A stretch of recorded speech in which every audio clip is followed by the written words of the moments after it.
بسم الله والحمد لله.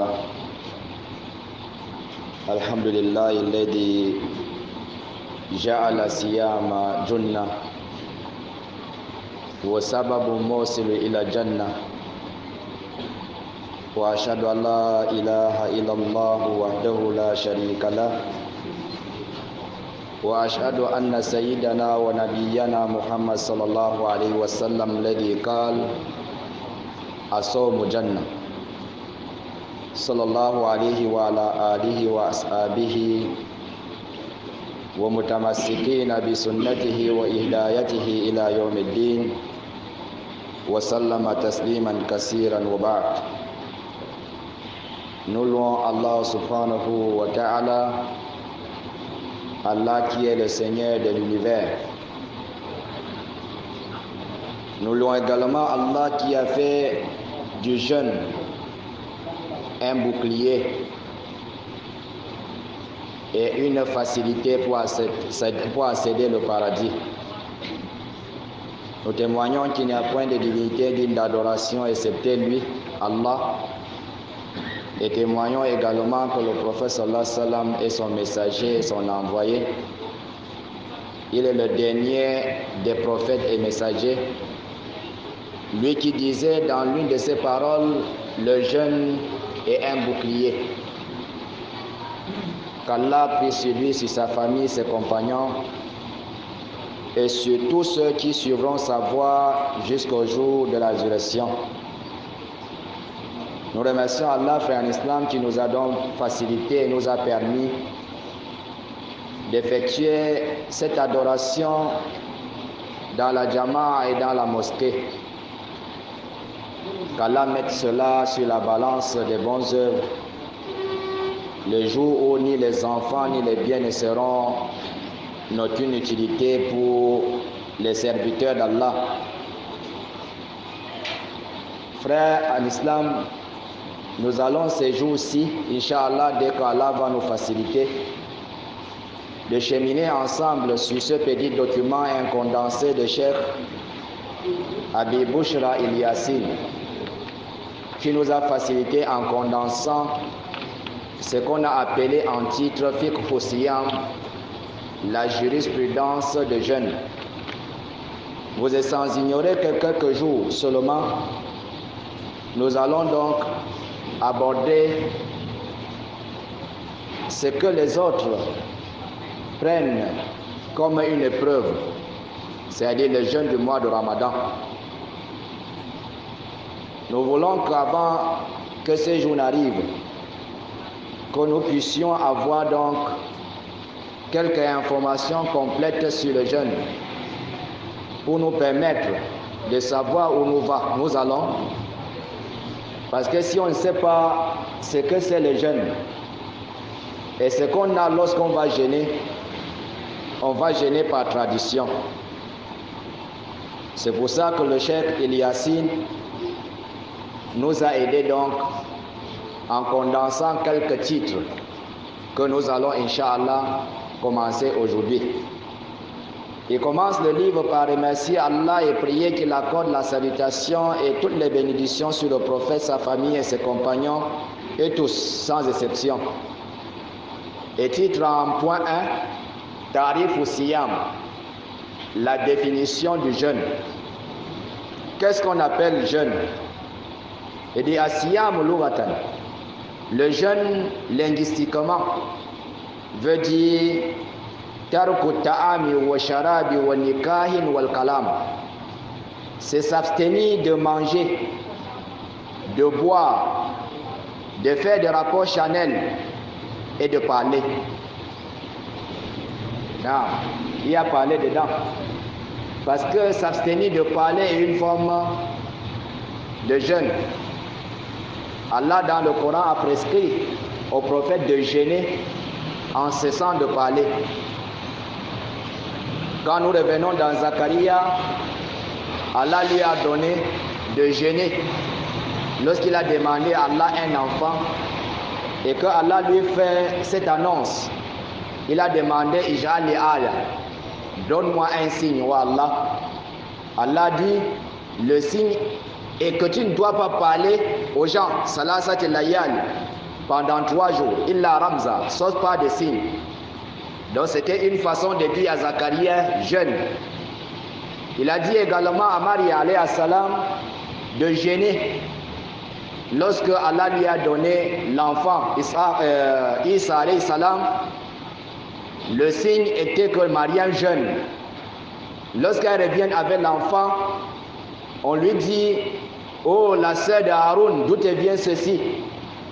Ta mère n'était pas une prostituée. Tu as vu ça chez qui? Fa'asharat ilayhi, elle a fait donc signe à l'enfant. Donc, c'est cela qui prouve que on peut jeûner en s'abstenant de parler. Et l'arabe connaissait déjà ce qu'on appelle jeûne, c'est-à-dire jeûne était un mot dans leur patois. Quand eux-mêmes parlaient de jeûne, ça voulait seulement dire cesser de manger, de boire, de faire des rapports et de ne pas parler. Ça, c'est la langue arabe. Maintenant, lorsqu'on parle de jeûne dans la charia, dans la législation islamique, on dit huwa imsaku an muftirat ma iktirani niyya at-ta'abbud lillahi min tulu'il fajr sadiq ila ghurubi shamsi. Le jeûne dans la législation islamique veut dire s'abstenir de tout ce qui peut te gêner, tout ce qui peut t'amener à rompre le jeûne avec l'intention d'adorer Allah subhanahu wa ta'ala dès l'apparition de l'aube naissante jusqu'à la disparition du soleil. Voilà donc ce que l'islam veut parler par jeûne. Tu arrêtes tout ce qui peut, n'est-ce pas, t'amener à rompre le jeûne. On a cité déjà, c'est-à-dire on va prendre la définition linguistique et incorporer dans la définition législative, la charia de l'islam. C'est-à-dire tu dois t'abstenir de manger, de boire, de commettre les actes charnels, de parler aussi dans la législation islamique, parce que l'islam va non seulement t'interdire de parler dans sa globalité, mais choisir des mots que tu dois dire. Tu dois parler en disant de bonnes paroles et en évitant des paroles futiles et obscènes. C'est ça donc le jeûne. Maintenant, il fajr. Quand vous entendez Toulou et Fajr, dès que l'aube naisse, ça veut dire que l'heure de jeûner a commencé. On veut dire ici qu'avant l'apparition de l'aube, si tu as jeûné, c'est que tu n'as pas encore jeûné. C'est-à-dire à 3 h du matin, on ne peut pas prétendre dire qu'on a jeûné. Parce qu'à 3 h, il n'y a pas encore l'aube. Voyez donc, celui qui se lève à 3 h pour jeûner et se couche encore pour dormir, il est en train de jeûner, mais pas ce que l'islam a prescrit. Ce n'est pas le jeûne de l'islam. L'islam commence à compter le jeûne quand?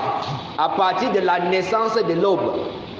Et le prophète sallallahu alayhi wa sallam, lorsqu'on lui a demandé, on a observé comment il jeûnait, on a vu que entre le moment où le prophète s'arrête de jeûner et la prière était, n'est-ce pas, comparée à un moment où on peut lire 50 versets du Coran. À peu près 30 minutes à 45 minutes. Donc, et jusqu'en Ghurub Shams, à la disparition du soleil.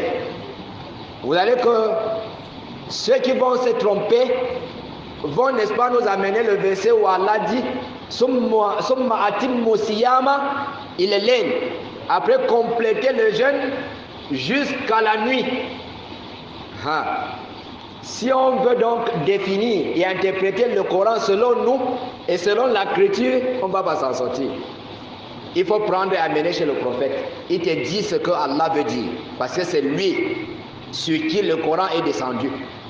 Et il te dit donc, l'aile ici veut dire la disparition du soleil. Donc quand le soleil a disparu, c'est l'heure de déjeuner. Est-ce qu'on va encore discuter à propos de la montre? Dit que non, c'est 18h30. L'autre dit non, c'est 19h40. Non, on ne se met pas à discuter. L'islam a fixé les bases. À quelle heure le soleil disparaît? Regarde maintenant ta montre. Dès que le soleil a disparu, ça veut dire que c'est l'heure de déjeuner. Ça, c'est la définition du jeûne. En deux, il parle de mashru'iyatu siyami Ramadan. Les prescriptions ou à quand, n'est-ce pas, le jeûne de Ramadan est devenu obligatoire? Quelles sont les choses qui nous prouvent que le Ramadan est une prescription d'Allah? Dans le hadith du prophète sallallahu alayhi wa sallam rapporté par Ibn Omar, où le prophète sallallahu alayhi wa sallam dit Bunya Islam wa ala hamsin. L'islam est fondé sur 5 piliers, ou l'islam est bâti sur 5 piliers.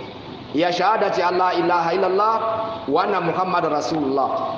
Attester qu'il n'y a point de divinité, digne d'adoration, excepté Allah, et que Muhammad sallallahu alayhi wa sallam est son envoyé. Wa iqami salah, établir la prière. Est-ce qu'on a dit prier? On n'a pas dit de prier. On dit iqamati salah. Lorsqu'on sera en train de parler la prière, on va vous dire qu'est-ce qu'on appelle iqamati salah. Allah dit, le prophète sallallahu alayhi wa sallam ici dit wa iqami salah. De généralement nous prions. Nous on prie. Mais on ne fait pas les iqama salah, c'est-à-dire mettre la prière debout. Et quelque chose qui est debout ne peut pas être tordu. Le muscle, vous avez vu comme c'est debout, non? Il faut que ça soit droit. Ça veut dire que ça doit respecter toutes les prescriptions avant que la prière ne soit une prière mise debout. On parle donc de l'établissement de la prière. On ne parle pas d'accomplir la prière. Nous accomplissons la prière. On fait la prière. Le corps n'est même pas dans la prière. Le corps, le mouvement corporel n'est pas dans la prière. Les actes spirituels ne sont pas dans la prière. Les pensées, l'âme et le cœur ne sont pas dans la prière. C'est quand tous ces éléments, le corps, l'âme et le cœur sont réunis et sont dans la prière qu'on va appeler le iqamat salah.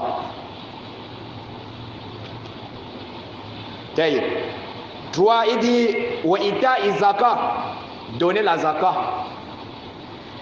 On paye la zakat. Quand on dit paye l'impôt, est-ce que tu donnes l'impôt comme tu veux? C'est sur une base de calcul en fonction de ce que tu détiens. Là, on va, n'est-ce pas, prélever l'impôt. Mais nous donnons l'impôt, la zakat comme nous voulons. Ce n'est pas sur une base de calcul minutieux. Il faut qu'on calcule, que ça remplisse les conditions et que tu puisses donc payer la zakat. 4. Il dit Wahajil Beit, fait le pèlerinage à la maison sacrée pour ceux qui en ont les moyens. Wasiyam Ramadan et le jeûne du mois de Ramadan. Voici donc la base de la prescription. Wakol Rasul sallallahu alayhi wa sallam wakifi wasiyam Ramadan, et la parole du prophète sallallahu alayhi wa sallam où il dit wasiyam Ramadan est à l'origine donc de la législation du jeûne du mois de Ramadan. C'est ça qui prouve que le Ramadan est une prescription. On verra d'autres prescriptions après. Maintenant, nous parlons du point 3. Marahil Tashri'i Siyam. Les étapes de la prescription de jeûne. À quand le Ramadan a été prescrit? Au début, au milieu ou à la fin de l'islam? On a prescrit le Ramadan quand? Non? On a prescrit le Ramadan quand? Personne pour nous aider? Le Ramadan a été prescrit quand? Non? 9e année de l'islam. 9e année de quoi? De 9e année de l'Hégire. Ça veut dire le prophète a voyagé, il a fait 9 ans. Et on a prescrit le Ramadan. C'est comme ça, il faut que je comprenne bien. Quand on dit première année Hégire, ça veut dire le prophète a quitté la Mecque pour Médine. Dès qu'il est arrivé à la première année, on a prescrit ça, c'est ce qu'on appelle première année. Si c'est deuxième, 9e année, ça veut dire qu'il est arrivé à Médine, il a fait 9 ans. Et on a prescrit le Ramadan. C'est comme ça. C'est vrai que c'est comme il m'a dit, non? Il doit être prescrit. Le Ramadan a été prescrit à 3 étapes. Nous parlons d'abord du jeûne et après nous rentrons dans le Ramadan. Le jeûne a été prescrit à 3 étapes. Première étape du jeûne, c'est l'amma kadima Rasul sallallahu alayhi wa sallam Madina. C'est quand il arrive à Médine. Ça veut dire Allah ne jeûnait pas. N'est-ce pas? Quand on dit l'amma kadima Madina, lorsque le prophète arrive à Médine, Ja'ala yasumu salasa ayam min kulli shahr. Il a commencé à jeûner 3 jours chaque mois. Wa yawmu Ashura, et les jours de Ashura. Donc, quand il quitte la Mecque pour Médine, il n'y avait pas encore la prescription de jeûne. C'est quand il arrive à Médine, dès son arrivée, qu'on a la prescription de la première phase du jeûne, qui est le fait de jeûner quoi? 3 jours chaque mois. Et les jours de Ashura. Ça veut dire par mois, 12 mois fois 3, ça fait combien? C'est 36 jours, non? Non? 36 jours par an, plus un jour, qui est le jour de Ashura. Ça fait combien? 35. 37, non, 37. 37. Donc, jeûner par an, 35 jours. Ça, c'est la première phase. Première phase du jeûne. Deuxième phase,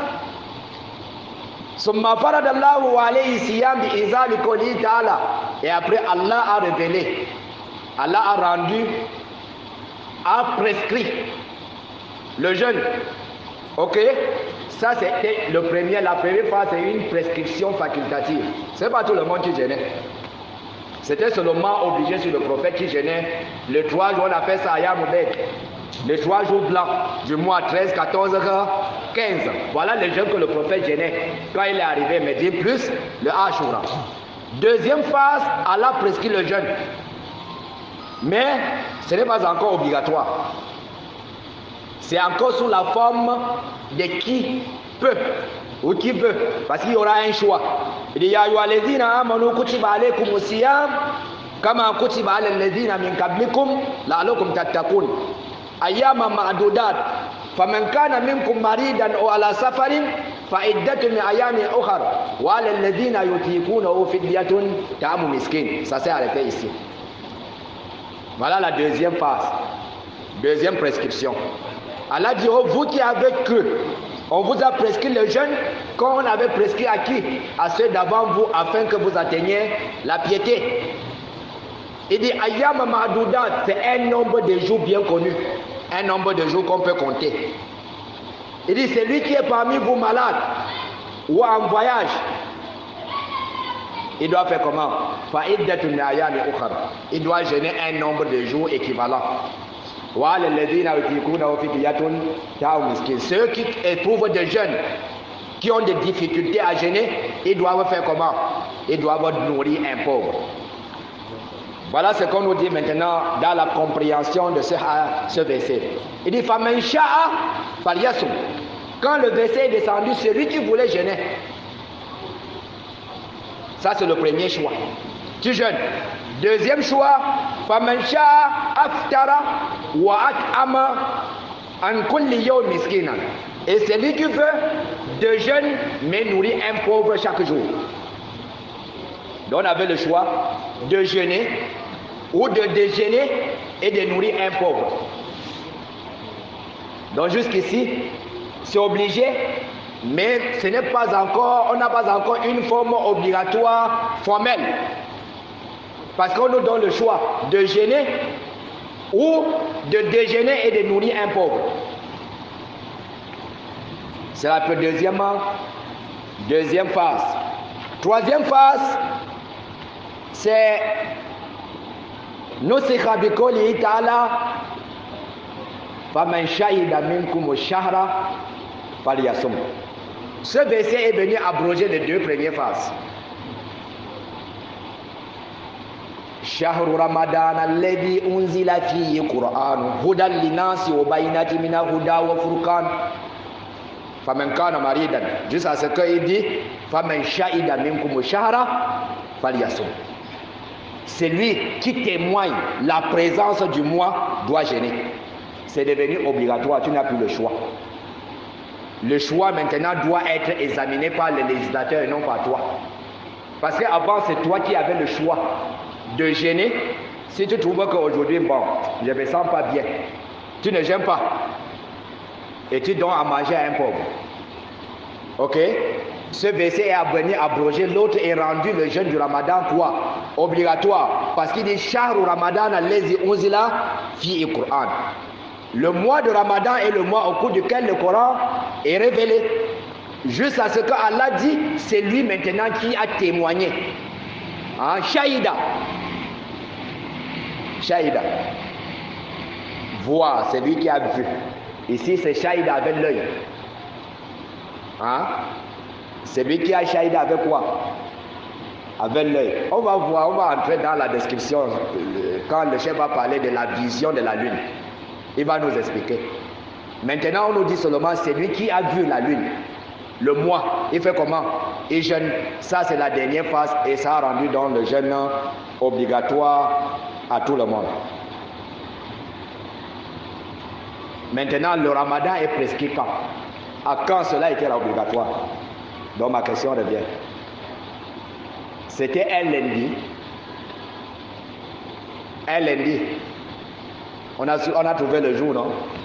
Maintenant le mois. Il y a combien de mois en islam grand? L'islam a combien de mois? 12 mois, alhamdulillah. Ou bien c'est 3, c'est 13? Qui a 10 mois dans son calendrier? Vous voyez, c'est 12 mois. Ce n'est pas les blancs qui nous ont donné ça. Allah dit inna iddata shuhuri inallah isna'atara shahran yawman khalaqa samawati wal ard. Auprès d'Allah, on a 12 mois. Le jour où il a créé le ciel et la terre. Qui est né avant l'autre? C'est le ciel et la terre ou qui est né avant nous? C'est nous qui sommes nés avant le ciel et la terre. Donc avant que le ciel et la terre ne soient là, Allah ne crée, il y avait déjà 12 mois. Arrêtez auprès d'Allah. Sur notre Toba. Le jour, c'est lundi. Le mois, nous sommes quel mois? Mars. Il y avait le vrai mois. Shaban, c'était au mois de Shaban. Le Ramadan fut prescrit le lundi, mois de Shaban. Il manque l'année. Deuxième année de l'Égypte. C'est-à-dire le prophète qui était de la Mecque, il est arrivé à la Médine, il a fait 1 an. Deuxième année, on a prescrit le jeûne du Ramadan. Le jeûne est devenu obligatoire. C'est là, là.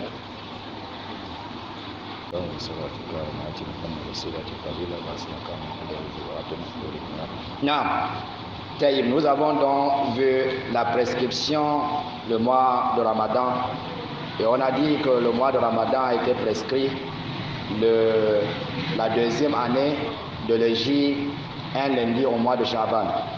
Maintenant, Fadl Siyam, on prend juste un hadith qui nous parle du mérite du jeûne de Ramadan.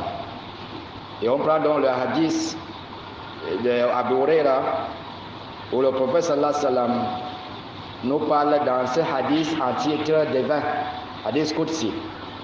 C'est un hadith à titre divin. C'est-à-dire, rester un peu que ce hadith devient comme un verset du Coran. Le prophète sallallahu alayhi wa sallam dit Kullu amali bini adam lahu illa siyam. Tous les actes du fils d'Adam l'appartiennent. Illa siyam, sauf le jeûne. Donc la prière là, c'est pour nous. C'est pas pour Allah. Le jeûne, c'est pour Allah. Les restes des actes d'adoration, c'est pour qui? C'est pour toi. Mais les gens ne vont pas savoir pourquoi Allah a dit que le jeûne, c'est pour lui. Parce que c'est lui seul qui détermine qui a jeûné. Quand on prie, on voit, non? Quand on donne la zakat, même si c'est un cachet, tu as donné à quelqu'un, la personne connaît que tu as donné. Mais personne ne peut témoigner pour nous tous qu'on a jeûné. Sauf toi et Allah. C'est pour cela que le jeûne est pour Allah. Il dit que c'est pour lui. Il dit Asomuli wana ajezibi. Le jeûne m'appartient et c'est moi qui en donne la rétribution.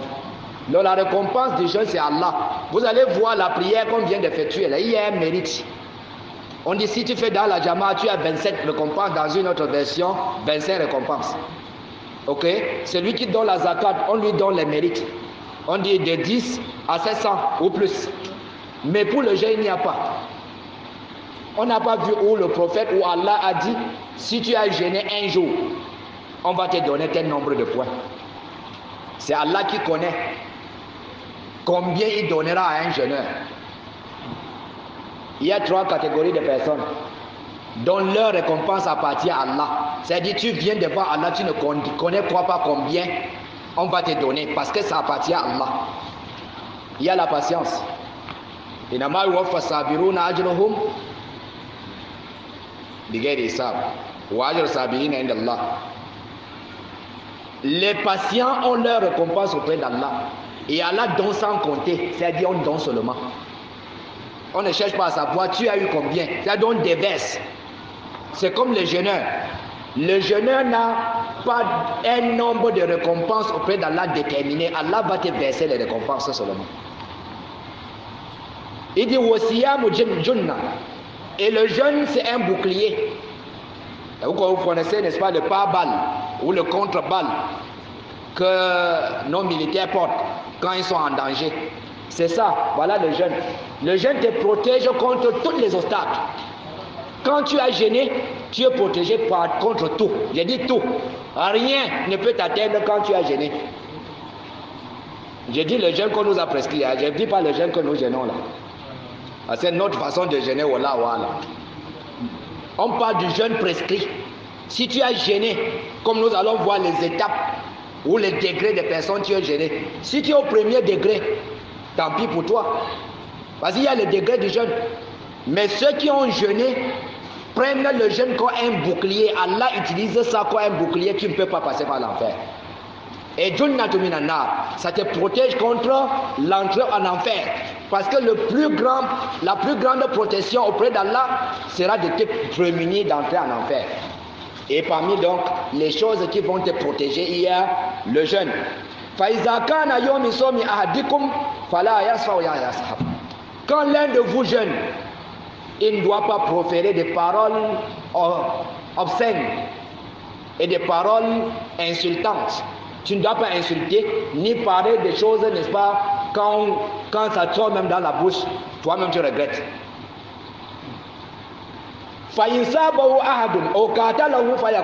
Si quelqu'un te provoque ou te gifle même, dis-lui, Anasaï, je jeûne.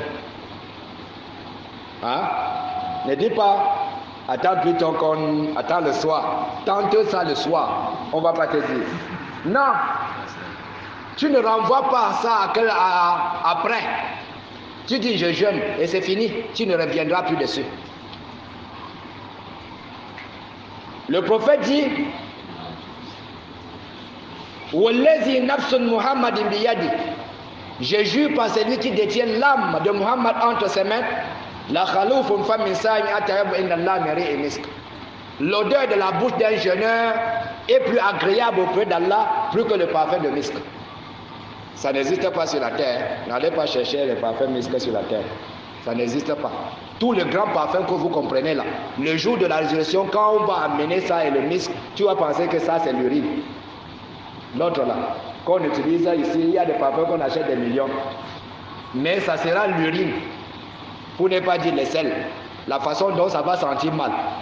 À côté de parfum de misk. Mais on dit voilà comment l'odeur de la bouche d'un jeûneur est agréable auprès d'Allah subhanahu wa ta'ala. Ça veut dire qu'on ne doit pas brosser la bouche. On a dit c'est agréable auprès de qui? Allah ne vient pas nous sentir parce que tu ne veux pas brosser ta bouche parce que ça doit sentir. C'est pas ça. Brosse tes dents. Si ça sent, parce que tu as fait les efforts, alhamdulillah. Mais il faut savoir que l'odeur la plaît plutôt à Allah et non nous. Ouais, vous avez compris? Non, on brosse ses dents. Il ne faut pas dire qu'on avait dit dans le hadith que l'odeur est plus agréable que le misk. Ce n'est pas ça.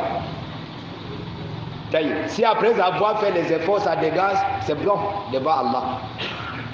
Il dit, l'Isaïmi farahatan, le jeûneur a 2 joies. Le jeûneur, quand tu jeûnes, tu as 2 joies. Farahatu inda fitrihi, tu as la joie lorsque tu déjeunes. Wa farahatu inda liqa'i rabbi. Deuxième joie, c'est quand tu vas rencontrer Allah et on va te montrer le jeûne. Tu seras content de la valeur qu'Allah subhanahu wa ta'ala a donné à ton jeûne.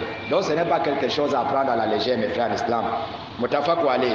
Deuxième hadith, Iza ja'at Ramadan. Le prophète dit quand le Ramadan arrive, comme il est en train d'arriver là, Ghulikati abwabul nar. On ferme toutes les portes de l'enfer. Toutes ces portes sont fermées. Wa futihati abwabul janna. Et on ouvre toutes les portes du paradis. Wa sufiyati shayatin. Et on enchaîne tous les shaitans. Donc c'est qu'on a dit shaitan. On est shayatin, ça veut dire ils sont beaucoup. Non? Il s'agit du grand maître et ses alliés. Lui-même il est dans les chaînes. Si tu voles pendant le Ramadan, comme nous disons parfois que c'est Shaitan qui m'a poussé, il est où? Non? Si on a volé pendant le Ramadan, qui t'a demandé de voler? Tu as vu Satan? Vous voyez donc que c'est vrai ce que Allah dit, que Satan les jours de la résurrection va dire Fala talumuni walumu anfusukum. Ne vous en prenez pas à moi, en prenez-vous à vous-même. Donc il n'y a personne que Satan qui va réussir devant Satan dire que c'était toi qui m'as obligé à faire ça. Non. Satan va dire je t'ai fait seulement des propositions et tu as accepté ma proposition. Donc en prends-toi à toi-même. L'exemple est que pendant le Ramadan, il est enfermé, il est enchaîné, il est bloqué, il est en prison. Il passe par où pour agir sur toi? Tu mens encore pendant le Ramadan? Tu dis que c'est Satan? Non. Lui n'est plus là. Donc ça c'est la récompense du mois de Ramadan.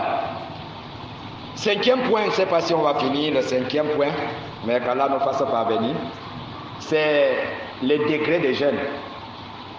Le jeûne a des degrés.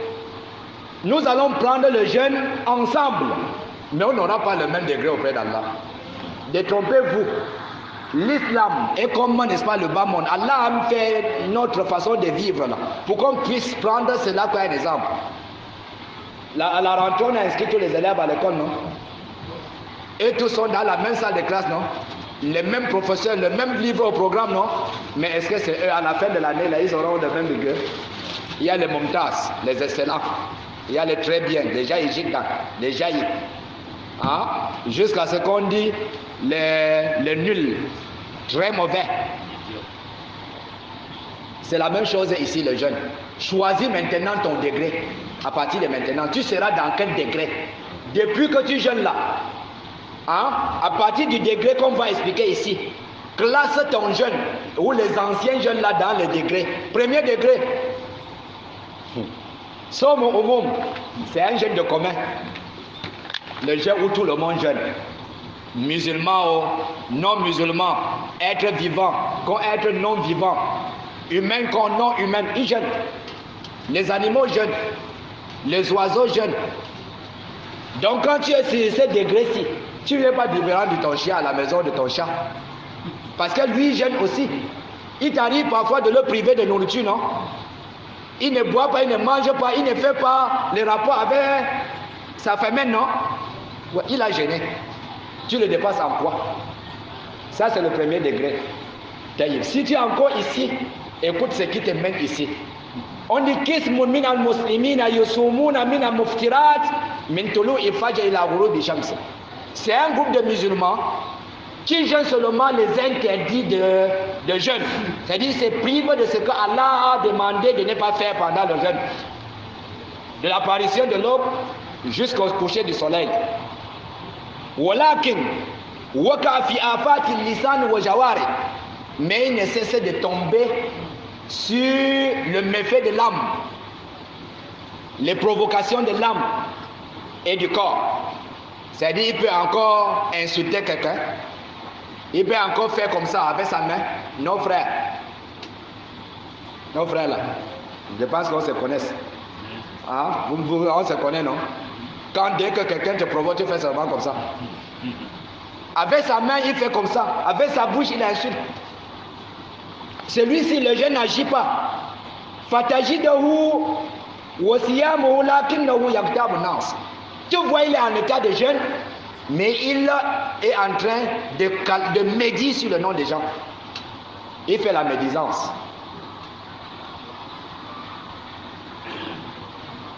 Wayamal nawaib.